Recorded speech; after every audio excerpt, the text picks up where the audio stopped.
आप देख रहे हैं रोजाना दिल्ली न्यूज।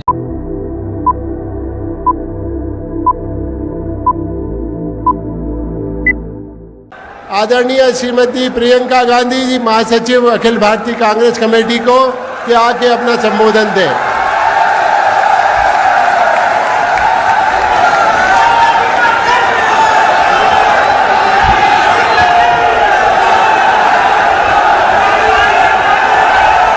बहुत इंतजार कराया आपको। श्री जेपी अग्रवाल जी, श्री कमलनाथ जी, श्री दिग्विजय सिंह जी, श्री गोविंद सिंह जी, श्री कांतिलाल भूरिया जी, श्री सुरेश पचौरी जी, श्री अरुण यादव जी, श्री अजय सिंह जी, श्री विवेक तनखा जी, श्री राजमणि पटेल जी, श्री नकुल नाथ जी, श्री नीलांशु चतुर्वेदी जी, श्री सत्यनारायण पटेल जी, श्री जीतू पटवारी जी, श्री जयवर्धन सिंह जी, उपस्थित सभी विधायकगण, नेतागण, महिला कांग्रेस, यूथ कांग्रेस, एनएसयूआई और सेवा दल के मेरे सभी साथी, सभी कार्यकर्ता, सब भैया बहनन, आपको हमारी राम राम। मैं आज ग्वालियर चंबल में आई के बड़ी खुशी भई। मैं पहले भी पीताम्बरा मैया के दर्शन को आई हती। मोई दादी इंदिरा जी आपके क्षेत्र में आई हती। उनने मोए रानी लक्ष्मीबाई की कहानी खूब सुनाई हती। मोए बचपन में तुम्हारे क्षेत्र की वीरता और साहस की कहानियां पतो हैं। इतने दूर दूर से आई मेरी बहनन और भैया, आप सब लोगों का धन्यवाद। देखिए, मैं यहाँ ग्वालियर आ रही थी तो मेरे कई साथियों ने मुझे मुद्दे भेजे कि कौन कौन से मुद्दे हैं जो ग्वालियर में, मध्य प्रदेश में महत्वपूर्ण है और मुझे भाषण में क्या क्या कहना चाहिए। जब मैं उन मुद्दों को पढ़ रही थी, उन सुझावों को पढ़ रही थी, तो मुझे लगा कि ज़्यादातर नकारात्मक बातें थी और मेरे मन में ये बात आई कि क्या हमारी राजनीति आज सिर्फ आरोप और प्रत्यारोप में फंस गई है? क्या इससे आगे भी कोई राजनीति हो सकती है? इससे बढ़कर भी हम कुछ ऐसी बातें कर सकते हैं जो जनता की मतलब की बातें हों। देखिए, भारतीय राजनीति की नींव स्वतंत्रता के आंदोलन से में डली थी। स्वतंत्रता का जो हमारा आंदोलन था उसे सत्याग्रह का नाम दिया गया था। तो सत्य की लड़ाई थी। तो हमारी पूरी राजनीति की जो नींव है वो उसी लड़ाई में है, तभी डली। तो हमारी एक परंपरा रही है हमारे देश की कि हम नेताओं में सभ्यता, सरलता, सादगी और सच्चाई ढूंढते हैं। हम चाहते हैं कि ऐसे नेता हो जिनमें ये स्वभाव हो। और किसी के आधार पर दर्शकों के लिए हमारी राजनीति जरूर, लेकिन आज परिस्थितियां बदल गई हैं। आरोप प्रत्यारोप, एक दूसरे की बुराई, हम मंच पे आते हैं, आपको गिनवा देते हैं कि इनके क्या गुण हैं और अवगुण हैं, वो हमारे गिनवा देते हैं। और मुझे अक्सर लगता है कि इस बीच जो जनता के असली मुद्दे हैं वो डूब जाते हैं।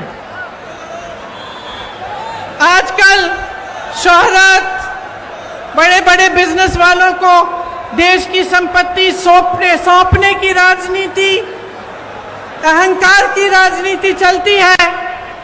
मैं भी जब यूपी गई तो मेरे साथियों ने बोला, दीदी बड़ी गाड़ी में बैठो। मैंने कहा क्यों? कहते भोकाल होना चाहिए।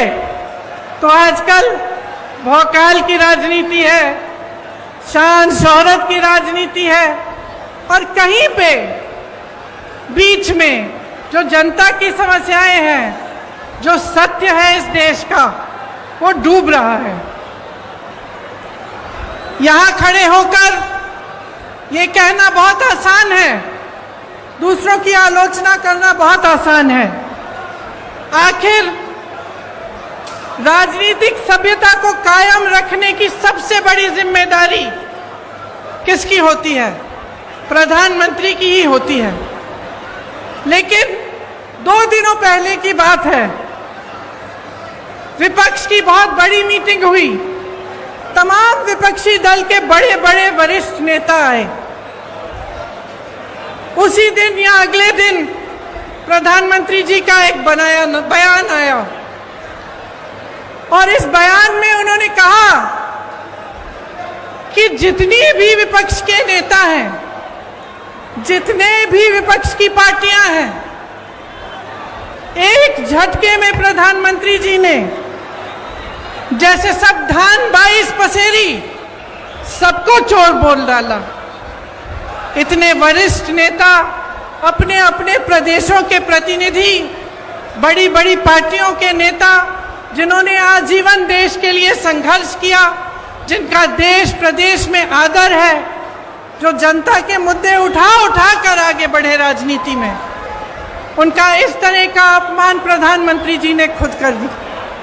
और दूसरी तरफ देखिए, मणिपुर में 2 महीनों से पूरा प्रदेश जल रहा है, घरों में आग लगाई जा रही है, मार काट हो रही है आपस में, महिलाओं के साथ भयावह अत्याचार हो रहा है, बच्चों के सर पर छत नहीं रहे, और हमारे प्रधानमंत्री जी ने 77 दिन के लिए कोई बयान ही नहीं दिया इस पे। वहां पे एक्शन लेना छोड़िए, एक लफ्ज नहीं कहा। कल मजबूरी में, क्योंकि एक इतना भयावह वीडियो वायरल हुआ कि वो फिर चुप नहीं रह पाए, तो मजबूरी में कल एक बयान दिया उन्होंने, एक वाक्य बोला, और उस वाक्य में भी राजनीति घोल दी। उस वाक्य में भी उन्होंने उन प्रदेशों का नाम ले लिया जिसमें विपक्ष की सरकार है। तो मैं आपसे पूछना चाहती हूं कि ये जन आक्रोश लिखा है, ये जन आक्रोश किस बात का? ये जन आक्रोश आपके ही मुद्दों पर है कि नहीं है? और यहां खड़े होकर मैं भी इस 30 मिनट के भाषण में 10 मिनट प्रधानमंत्री जी की आलोचना कर सकती हूं। 10 मिनट के लिए मैं ये कह सकती हूं कि कितनी घोषणाएं, नकली घोषणाएं की, कितने घोटाले किए, कितने नाटक करते हैं शिवराज जी। और मैं 10 मिनट के लिए सिंधिया जी के बारे में भी बोल सकती हूं कि किस तरह से अचानक उनकी विचारधारा ही पलट गई। लेकिन आज मैं यहाँ आपका ध्यान भटकाने के लिए नहीं आई हूँ, मैं आपके मुद्दों पर बात करने आई हूँ। और आज जो सबसे बड़ा मुद्दा है आपका, मैं जानती हूँ क्या है, महंगाई का मुद्दा है। सबसे बड़ा मुद्दा आज महंगाई है। और मैं सिर्फ सब्जी, फल, आटा, गेहूं, इस सब की मैं महंगाई नहीं कह रही हूं। ये तो है ही, जब टमाटर 150 रुपए में आप खरीद नहीं सकते तो ये तो है ही। लेकिन इस महंगाई से किस तरह आपकी कमर तोड़ी जा रही है उसकी बात कर रही हूँ। मैं वो बात कर रही हूँ कि जब घर में इतनी बारिश हो रही है, आजकल छत से कुछ पानी गिर रहा है, आपको मरम्मत करवानी है, वो मरम्मत महंगी हो गई है। आपको किसी के घर जाना है, कुछ ले जाना है उनके लिए, वो खरीदना मुश्किल हो गया है। आपके बच्चों की फीस भरना मुश्किल हो गया है। इतनी बारिश में जो बच्चे स्कूल पाठशाला तक जा रहे हैं उनके लिए छाता खरीदना मुश्किल हो गया है। आपके पूरे जीवन पर एक बहुत बड़ा बोझ बन गई है ये महंगाई। तो ये सिर्फ टमाटर के भाव की बात नहीं है, ये बात आपके जीवन की है कि किस तरह आप गुजारा कर पा रहे हैं, मैं समझ नहीं पा रही हूँ। मेरी बहनें यहाँ बैठी हैं, सबसे बड़ा बोझ इन पर है। समाज का बोझ, महंगाई का बोझ मेरी बहनें उठाती हैं सबसे ज़्यादा। आज रसोई के लिए सामान खरीदना है, तेल खरीदनी है, वो भी नहीं मिलती। गैस का सिलेंडर मिलता तो था, उसमें गैस भरना ही मुश्किल हो गया है। आज आपको खरीदने जाना है तो 1000 रुपए से कम नहीं मिल रहा। बच्चों की परवरिश कैसे होगी? सुबह उठ के आप अगले दिन का सामना कैसे करते हैं? कोई बीमार पड़ जाता है तो घबराहट उनकी भी होती है और इस बात की भी होती है कि मैं दवाई कहाँ से खरीद के लाऊं। घर पे बीमार पड़ा है लेकिन दुकान जाकर इतनी महंगाई है कि दवाई ही नहीं मिलेगी, मैं क्या करूं? आज ये है आपकी परिस्थितियां। तो इस बीच मुझे उचित नहीं लगता कि यहाँ आकर मैं फिजूल की बातें करूं, मैं दूसरों की बार बार आलोचना करती रहूं। मुझे ये उचित लगता है कि हर चुनाव में, हर प्रदेश में, हर गांव में, हर मोहल्ले में जब कोई नेता जाता है तो उसे जनता के मुद्दों पर बात करना पड़ेगा। उसको बताना पड़ेगा कि ये महंगाई क्यों है, कि महंगाई के साथ साथ इतनी बेरोजगारी क्यों है, कि एक ऐसी सरकार क्यों है आज हमारे देश में जिसने पूरी की पूरी देश की संपत्ति 1 या 2 बड़े बड़े बिजनेस वालों को बेच दी। जहां से आपको रोजगार मिलता था, उन कंपनियों को जब इन्होंने अपने मित्रों को सौंपा तो उनको मालूम होगा कि आप बेरोजगार होंगे। आपको रोजगार कहां से मिलता था? पीएसयू से मिलता था, बड़ी बड़ी जो सरकारी कंपनी थी उनसे मिलता था। आपको रोजगार खेती की कमाई से मिलता था, आपको रोजगार सेना से मिलता था, आपको रोजगार छोटे छोटे व्यापार से मिलता था। आज परिस्थितियां क्या हैं? जो बड़ी बड़ी कंपनियां हैं वो तो सारी सौंप दी इन्होंने अपने दोस्तों को। सेना की भर्ती का क्या किया अग्निवीर का आप जानते हैं। आपका ये जो क्षेत्र है ग्वालियर का क्षेत्र, रानी लक्ष्मीबाई जी का क्षेत्र है, यहाँ से तमाम वीर जवान जाकर हमारे सरहद पे खड़े होते हैं। आप जानते हैं सबसे अच्छी तरह कि जब से अग्निवीर की स्कीम आई और 4 साल की सेना में भर्ती कराई गई, तब से क्या स्थिति है। मैं कुछ हरियाणा के नौजवानों से मिली, उन्होंने मुझे बताया कि ट्रेनिंग से ही लोग वापस जा रहे हैं घर। तो कहते हैं कि हम इतनी ट्रेनिंग, इतनी कड़ी ट्रेनिंग कर किस लिए रहे हैं?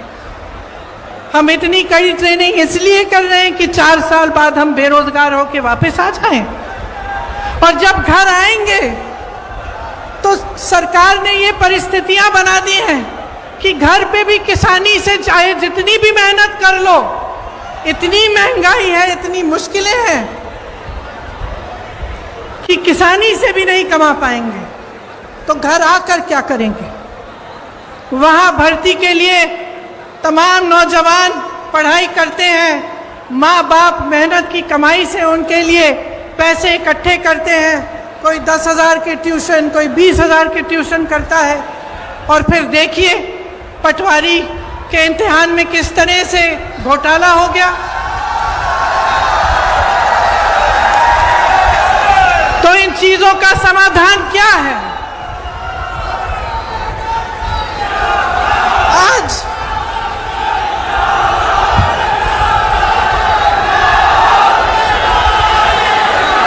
शर्म की बात है, शर्म की बात है कि सिर्फ मात्र सरकारी जो नौकरियां हैं मात्र 21 दी गई हैं पिछले 3 सालों में। 2018 में जब हमारी सरकार बनी थी तब इन्होंने सरकार गिराई। उससे पहले इनकी सरकार 10 सालों से चल रही थी, उससे ज़्यादा। आज 18 सालों से इनकी सरकार है और ये परिस्थितियां हैं। तो चुनाव के पहले ये कहने का क्या फ़ायदा है कि हम फलां स्कीम बनाएंगे, हम महिलाओं को कुछ देंगे, हम नौजवानों को रोज़गार देंगे। क्या फ़ायदा है? 18 साल से तो आप सरकार में रहे हैं, तब तो आपने कुछ दिया नहीं।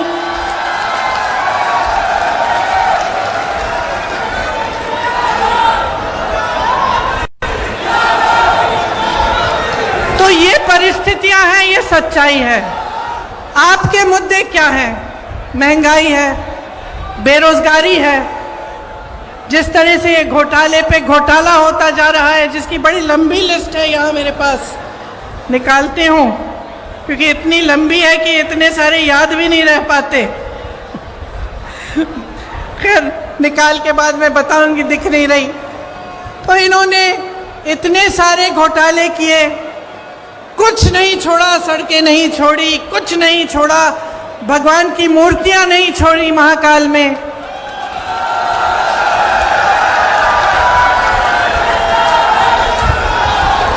देखिए,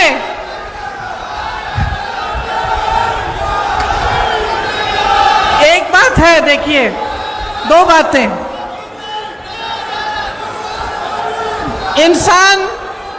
इंसान की जो नींव होती है ना, उसी तरह की नियत होती है, और उसी तरह से जो सरकार होती है उसकी जो नींव होती है उसी तरह की नियत होती है।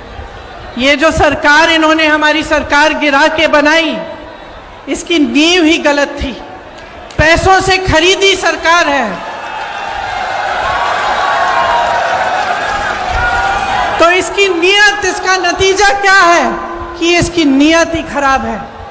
शुरू से सिर्फ लूट, सिर्फ घोटाले में ध्यान रहा है।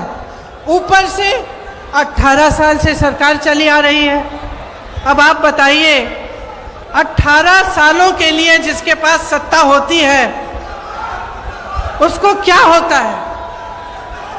18 सालों से सत्ता में रहने से अहंकार होता ही होता है, और इस कदर होता है कि जो आसपास के अधिकारी होते हैं, जो साथी होते हैं, वो भी सच्चाई नहीं बताते।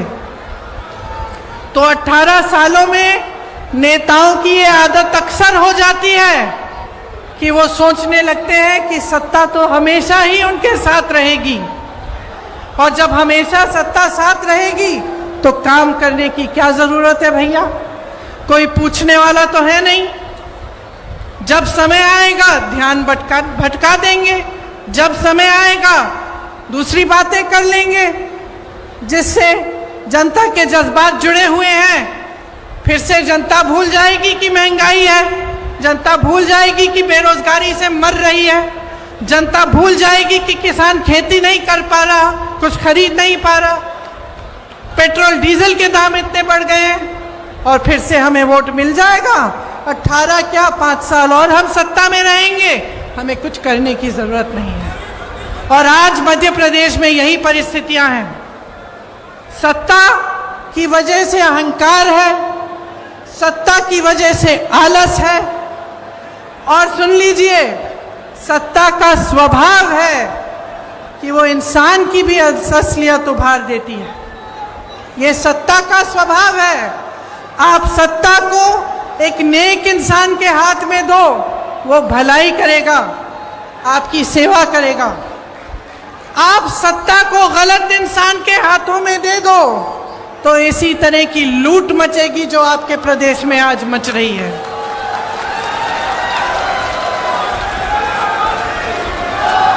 महंगाई, बेरोजगारी से समाज में तनाव बढ़ता है। जब समाज में तनाव बढ़ता है तो अत्याचार बढ़ते हैं, और अत्याचार हमेशा उन्हीं पर होते हैं जो ज़्यादा कमज़ोर हैं। आप सब ने देखा कि आदिवासियों के साथ किस तरह की हरकतें की जा रही हैं। आपने देखा कि इनके शासनकाल में दलितों के साथ कितने अत्याचार हो रहे हैं। महिलाओं की तो हम बात ही ना करें, हर रोज बलात्कार होता है। एक तरफ आपके अखबारों में बड़े बड़े इश्तिहार हैं इनकी सरकार के, और दूसरी तरफ ये खबरें कि किसी भाजपा के नेता के बेटे ने किसी के बलात्कार किया है, उसका आरोपी है, या फिर किसी महिला की छेड़छाड़ की है। तो ये परिस्थितियां हैं।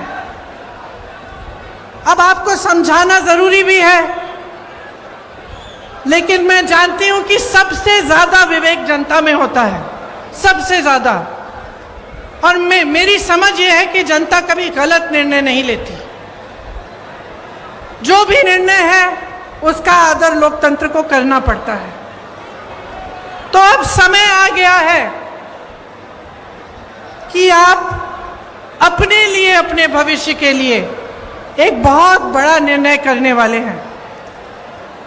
यह निर्णय क्या है कि अगले 5 सालों में क्या आप यही चाहते हैं जो आपने पिछले 5 सालों में देखा? और इस विषय में मैं आपसे पूछना चाहती हूं, मेरे नौजवान भाई बहन, बताइए आप में से कितनों को रोजगार मिला है?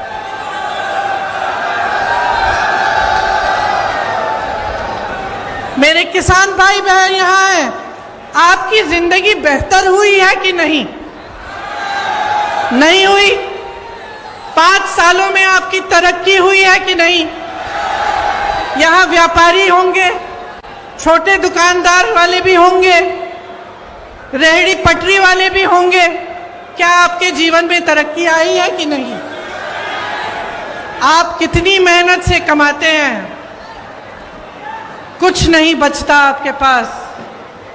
और जो आप पर सत्ता है, जो जिनके पास सत्ता है, जो आप पर राज कर रहे हैं, आलस के बावजूद घोटाले पे घोटाले कर करके कमा रहे हैं। बड़े बड़े आलीशान महल हैं उनके, बड़े बड़े बिजनेस वालों के साथ घूमते फिरते हैं, लेकिन आपके पॉकेट में, आपके जेब में एक पाई नहीं बचती। आज ये अभाव है तो इसलिए है क्योंकि आप जागरूक नहीं बने हैं। मैं आप ही को दोषी ठहराऊंगी कि आपकी जागरूकता में कमी है। आप नेताओं से सही सवाल कर नहीं रहे हैं। आप नेताओं से पूछिए कि इतने घोटाले क्यों हो रहे हैं, कि आपने 22,000 घोषणाएं की, उसमें से क्या आपने 2,000 भी पूरी की? आप क्यों नहीं पूछ रहे हैं कि ये 20-25 घोटाले, इनकी जो लिस्ट है ये हर रोज बढ़ती कैसी चली जा रही है? आप ये नहीं पूछते कि आपके लिए इतनी महंगाई, और इस देश के जो बड़े बड़े उद्योगपति हैं, जिनको इन सरकारों ने आपकी संपत्ति दे दी है, उनकी कितनी कमाई है? मैं बताती हूँ। 1600 करोड़ रुपए एक उद्योगपति एक दिन में कमा रहा है, जिसको इस देश की संपत्ति दे चुके हैं। 1600 करोड़ रुपए एक दिन में, और इस देश का किसान एक दिन में 27 रुपए नहीं कमा पा रहा। तो आज मैं आपसे पूछना चाहती हूं, बदलाव चाहते हो कि नहीं चाहते हो? आप एक ईमानदार सरकार चाहते हो कि नहीं चाहते हो? आप इस सरकार को हटाकर एक ऐसी सरकार बनाना चाहते हो जो आपके लिए दिन रात एक करके काम करे कि नहीं? आज 1600 युवा बेरोजगार हैं प्रदेश में। 1600 युवा आत्महत्या कर रहे हैं बेरोजगारी की वजह से। युवा जो होता है वो आशा रखता है, महत्वाकांक्षाएं होती है उसकी, माँ बाप के लिए कुछ करेगा, कमाएगा, घर में जो बच्चे हैं उसकी परवरिश करेगा। आज वो सारे सपने तोड़ दिए हैं। क्या आप ऐसी सरकार चाहते हैं जो रोजगार दिलवाए, जो आपको मजबूत बनाए, जो मध्य प्रदेश के नौजवानों को अपने पैरों पे खड़ा करे कि नहीं? मैंने उत्तर प्रदेश में एक नौजवान से पूछा कि बेटा, ये जो राशन की बोरी तुम्हें दी जाती है, तुम्हें ये चाहिए कि तुम्हें नौकरी चाहिए? मैं सबसे पूछती थी, एक ऐसा नौजवान नहीं था जिसने कहा मुझे राशन की बोरी दो। एक नहीं था। जितने भी नौजवान थे, चाहे जितने गरीब हों, चाहे छोटे छोटे से घर में रहते हों, वो सब कहते थे हमें रोजगार चाहिए, हमें नौकरी चाहिए, हम अपने पैरों पे खड़े होकर अपने परिवार के लिए खुद कमाना चाहते हैं। और इस सरकार ने आपको निर्भर बनाने का काम किया है। आपको राशन पर निर्भर करेंगे या आपको अपनी फालतू की स्कीमों पर निर्भर करेंगे जिसमें आपको कुछ मिलता भी नहीं है, लेकिन आपको रोजगार नहीं दिलवाएंगे, आपको अपने पैरों पर खड़े होने का काम नहीं करने देंगे। इसीलिए कांग्रेस जो है वो आपके लिए कुछ वादे, कुछ गारंटी लाई है। जब मैं कहती हूं कि कांग्रेस गारंटी देगी, तो मैं इस आधार पर कहती हूं कि हमारी जहां जहां सरकारें हैं, वहां वहां हमने जो गारंटी दी वो निभाई जा रही हैं। चाहे आप मध्य प्रदेश में चाहे आप कर्नाटका में, चाहे आप हिमाचल प्रदेश में, चाहे आप राजस्थान में देखें, तो जो वादे किए थे वो निभाए जा रहे हैं।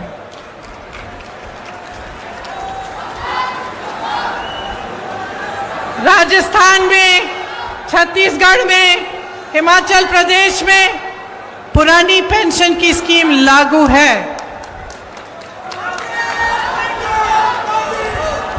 जब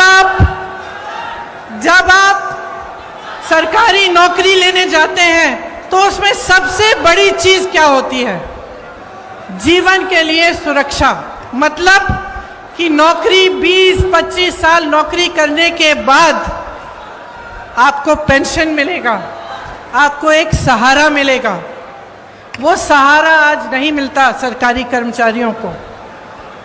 सरकार कहती है पैसे नहीं है इसके लिए। तमाम सरकारी कर्मचारी परेशान हैं। इनके पास बड़े बड़े उद्योगपतियों के लोन माफ करने के पैसे हैं, आपके पेंशन देने के पैसे नहीं हैं। इसीलिए जहां जहां कांग्रेस की सरकार है, वहां वहां पुरानी पेंशन आज लागू है, क्योंकि हम आपका आदर करते हैं। हम समझते हैं कि जो सरकारी कर्मचारी है, जो दिन रात सालों के लिए सेवा करता है, उसके लिए बुढ़ापे में भी सहारा होना चाहिए। और यहाँ पे भी एक घोषणा ये है, गारंटी, कि पुरानी पेंशन यहाँ भी लागू होगी। मेरी बहनों के खातों में हर महीने सीधे 1500 रुपए डाले जाएंगे। जो गैस का सिलेंडर आज आपको 1000 रुपए से कम में नहीं मिल रहा है, आपको 500 रुपए में दिलवाया जाएगा। 100 यूनिट बिजली आपको माफ होगी, मुफ्त में मिलेगी। और 200 यूनिट पर बिजली बिल आधी की जाएगी। जो किसानों के कर्ज माफ करने का काम हमने 2018 में शुरू किया था, वो नई सरकार अगर कांग्रेस की बनेगी तो उसे पूरा करेगी।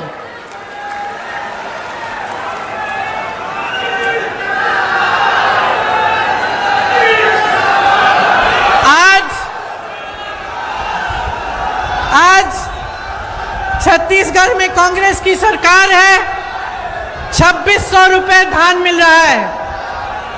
2600 रुपए आपको मिलते हैं धान के लिए। जहां पे हिमाचल में हमारी सरकार है, वहां जो वादे किए उनको पूरा करने का काम शुरू है। कर्नाटका में कहा था कि महिलाओं को बस में यात्रा मुफ्त में मिलेगी। आज महिलाएं मुफ्त में यात्रा कर रही हैं। तो इस बार मध्य प्रदेश में मुझे लगता है कि प्रचंड बदलाव की लहर है और मैं आपसे आग्रह करती हूं कि प्रचंड बहुमत से आप इस बार कांग्रेस को जिताइए। एक ऐसी मजबूत सरकार बनाइए जो न खरीदी जा सके न गिराई जा सके, जो 5 सालों के लिए दिन रात आपके लिए काम करे और आपके ही भविष्य को मजबूत बनाए।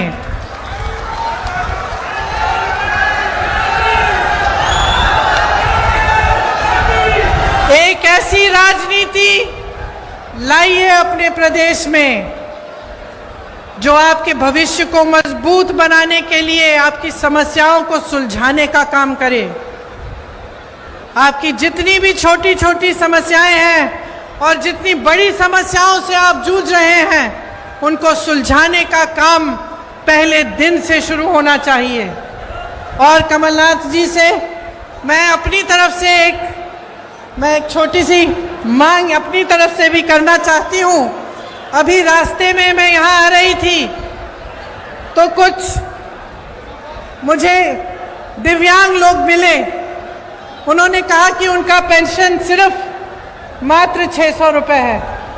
तो मैं आपसे आग्रह करती हूँ कि आपकी जब सरकार बनेगी तो उनका पेंशन भी ज़रूर बढ़ाइएगा।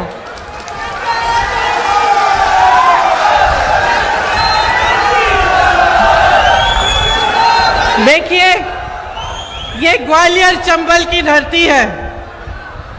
जैसे मैंने कहा, झांसी की रानी की धरती है। बड़े बड़े यहाँ से महापुरुष हुए, अपने क्षेत्र के लिए, अपने देश के लिए, अपनी जनता के लिए जी जान एक की। ग्वालियर चंबल बारे अब की जी मामा जी की भ्रष्ट सरकार बदलबे बारे है। बोलो, बदलबे बारे है ना? ठीक बोल रही हूं? और बोलो आपकी भाषा में, एक बार हमारे संगे जोर से बोलो, भाजपा जाए बेबारी है, कांग्रेस आए बेबारी है। भाजपा जाए बेभारी है, कांग्रेस आए बेभारी है। और आप सबको धन्यवाद देना चाहती हूँ कि इतने समय से आपने मेरा इंतज़ार किया, मेरी बातों को आपने ध्यान से सुना।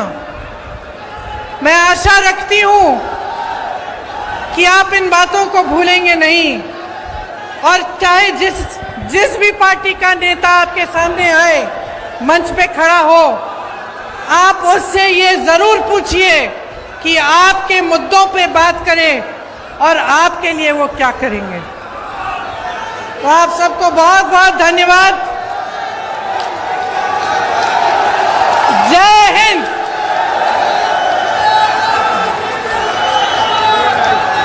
मैं आभार के लिए ग्वालियर ग्रामीण के जिलाध्यक्ष प्रभुदयाल जौहरे से अनुरोध करूंगा कि आभार प्रकट।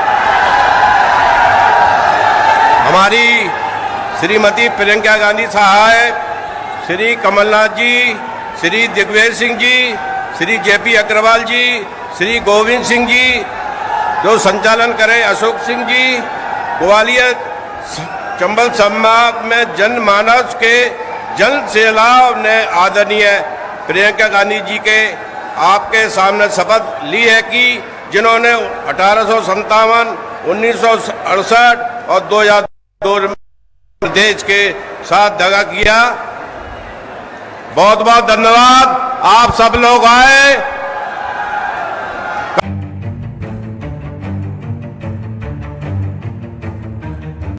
अगर आप चैनल पर नए हैं तो वीडियो लाइक करें, वीडियो शेयर करें और चैनल को सब्सक्राइब करें। बेल आइकॉन को भी दबाएं ताकि लोड किया वीडियो आप तक पहुंचे।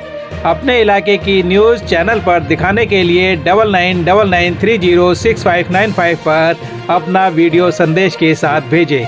धन्यवाद।